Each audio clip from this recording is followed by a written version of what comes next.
ہمارے معاشرے میں شادیاں ہوتی ہیں تو زیادہ تر شادیاں اپنے آس ہی پاس میں ہوتی ہے، بہت ہم لوگ کے دور شادیاں نہیں ہوتی۔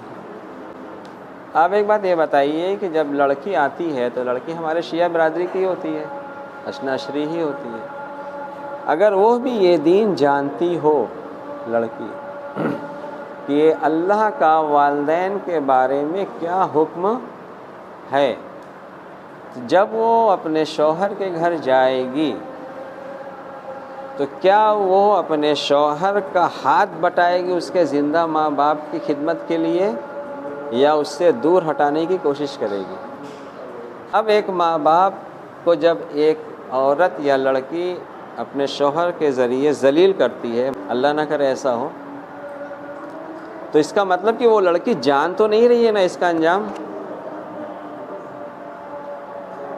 اگر جانتی ہوتی ہے، پھر کل والی بات یاد کریے سورۃ تکاثر کی، اگر اس عمل کا انجام کا آنکھوں دیکھا یقین ہوتا کہ اس کا انجام کیا ہے تو تمہارا طرز عمل یہ نہ ہوتا، یعنی کہ نہ تو اس کا انجام وہ عورت جان رہی ہے۔ پہلی بات تو ہم یہ کیوں کہیں انجام کیوں کہیں، ہمیں تو لگ رہا ہے کہ وہ اللہ کا حکم ہی بھی اس کو نہیں بتایا گیا ہے کہ یہ اللہ کا حکم ہے۔ اگر صرف اسی پہ معاشرہ عمل کر لے کہ ہر کوئی اپنی لڑکی کو شروع سے یہ بتانے لگے اور بچوں کو لڑکی لڑکا دونوں کو بتانے لگے، یہ جب بڑے ہوں گے، ایک نسل جب آئے گی اور لڑکی جب بیدہ ہونے لگے تو اس کے کان میں یہ پھونک بھی دے، بیوی ہونے والی ہو اس کی ماں کے خلاف کچھ غلط مت کرنا۔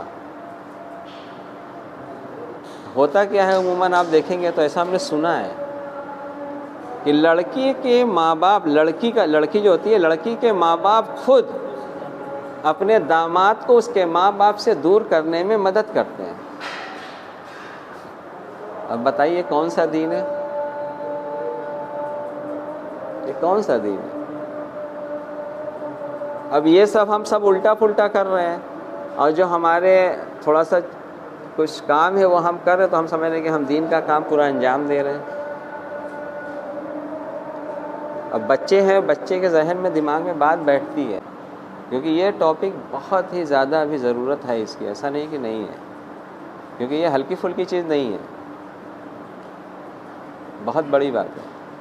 یہ والدین کے ساتھ سلوک نہیں ہے، اصل میں یہ اللہ کے حکم کی اطاعت ہے، اور رسول اللہ ہمیں دے رہے ہیں یہ پیغام، تو یہ اطاعت کس کی ہوئی؟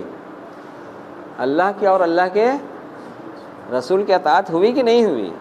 اچھا امام کی اطاعت ہوئی کہ نہیں ہے؟ امام کی ہم نے کیا بتایا تھا ڈیفینیشن؟ جو اللہ اور اللہ کے رسول کی اطاعت ہم سے کروائے۔ تو مولا علی نے کیا کہا ہے کہ اللہ نے قرآن میں اپنی پسند ناپسند کو کھول کھول کے بیان کر دیا ہے، کہا ہے کہ نہیں کہا ہے؟ دیکھو، مخلوق کو راضی کرنے کے لیے اللہ کو ناراض نہ کرنا۔ اگر والدین کے ساتھ بدسلوکی کرنے سے بیوی راضی ہوتی ہے تو بیوی کون ہوئی؟ مخلوق۔ اور اللہ والدین کے ساتھ اچھا سلوک کرنے کے لیے کون کہہ رہا ہے؟ اللہ۔ تو بیوی کو راضی کرنا ہے یا اللہ کو راضی کرنا ہے؟ ایک بات ایک دم کلیئر ہوگی نا، آئینہ کی طرح صاف ہے کہ نہیں بات ہے نا؟ تو یہ اللہ کی عبادت ہو رہی ہے، اللہ کی عبادت ہو رہی ہے، اللہ کے رسول کی اور ائمہ کی اطاعت ہو رہی ہے اگر یہ کام ہم کر رہے ہیں تو۔ مطلب ٹائم لگے گا، ہم پتہ نہیں آپ کو سمجھ رہے ہیں کہ نہیں وہ